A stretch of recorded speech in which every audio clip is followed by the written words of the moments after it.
Once you've claimed all 15 keys in Morgrans Hunt, you can get common rewards from the keys instead. Question is it worth grinding this? You can get 5 keys in about 10 minutes. So, is it worth it? What are you going to get for it? And is there any chance you'll get any exotic weapons? With a 0.5% chance per key, I wanted to do a little bit of an experiment. So I ran it for about 2 hours. Now, if you didn't know, you don't have to open the chests manually. You can just leave back to the menu and all of the rewards will be sent to your mailbox. So let's take a look through my mailbox and see all of the rewards that I got for about 2 hours of grinding this mode to find out if it was worth my time over something like grinding strikes. Now, I've also got some tips in Morgrans Hunt that will improve your score and increase the chances of you hitting higher on the leaderboard if that's something you care about. And we'll get into that in a second. Let's first look what was in my mailbox.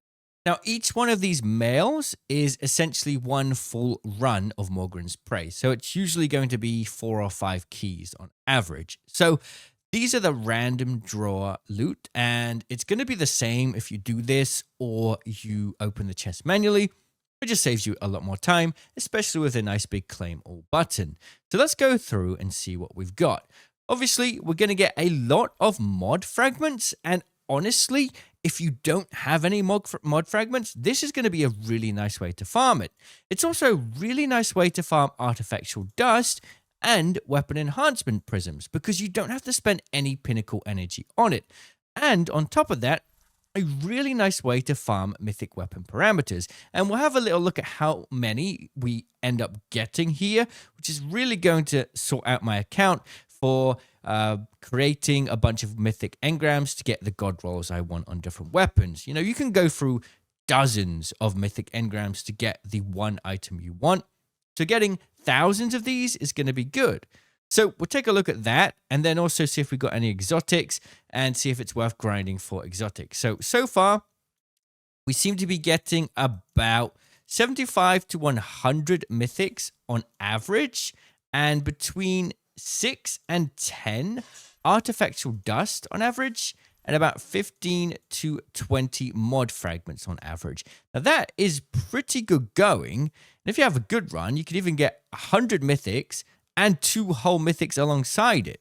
So in terms of getting the basic resources here, you're really getting a lot. On this run, I even got 3 mythics and 100 mythic resources, which is pretty cool. If there's a mythic you don't like, you can always break it down. So this was about, I would say each run's about 10 minutes, 10, 20, 30, 40, 50, 60, 70, 80, 90, 100. So it was actually about 100 minutes of grinding.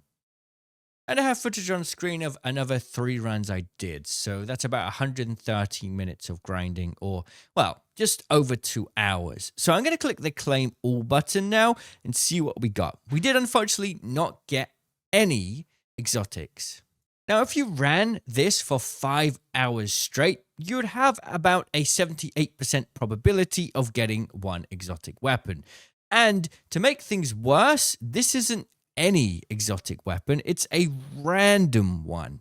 So let me just go here and show you what I mean by that. You'll randomly get one of these exotic weapons.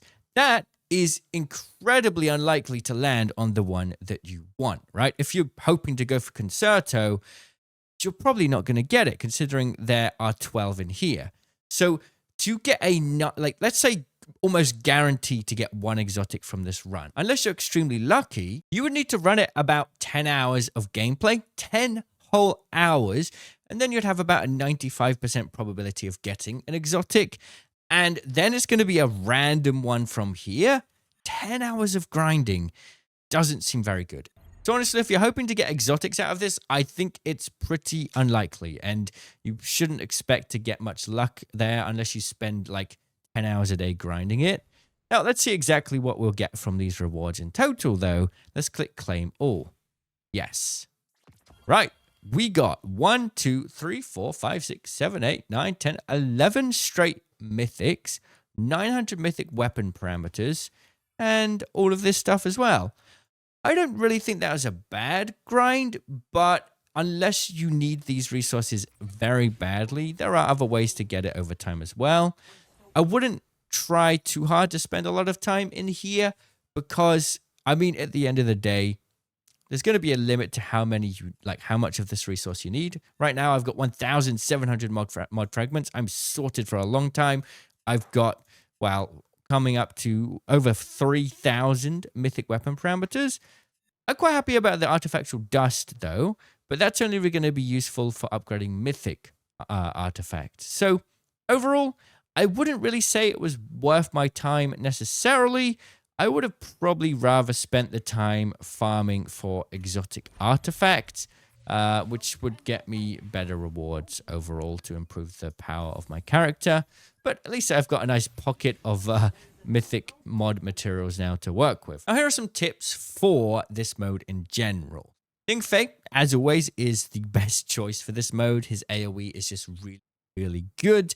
But for the first few rounds, you need to be very careful and prioritize ability kills. So slow down on firing your weapon and make sure you can secure kills with your signature abilities. Because if you don't, you won't get the upgraded version of the wishes, which give you extra kill points. If you want to keep going for longer and get more points and score, you need to get the upgraded version, which can only be unlocked by completing the side quest, which is almost every round, unless it's a special round, is just getting final eliminations with signature abilities. So Ningfei is great, but Estella and Gwyn are really good choices as well because they're a lot more efficient at getting ability kills.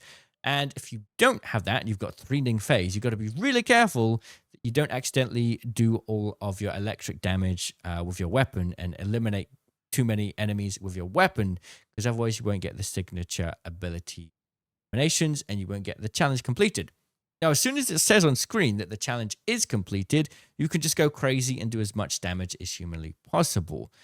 Besides that, you can pretty much just run it for a few times and you'll start to see the predictability. And from there, just remember where the mobs spawn and get ready to move in those directions each and every time because it doesn't change. And that's going to really help speed up the process. Right now, I've been doing it solo. One of the biggest difficulties, honestly, is that you get a lot of sort of lower level players who don't have as much experience. And they do slow down the run a little bit. It's not like other areas of content like Calamity Ops where everyone's very high light level. So be careful of that. But I will say with my progress, we did get in top 10%. So for the time being, we're going to get the final reward. I think I got 900,000 points. Let's have a little look. We can go here, Morgrans Hunt. Oh, no, 700,000 points. Obviously, as time goes on, that is going to change.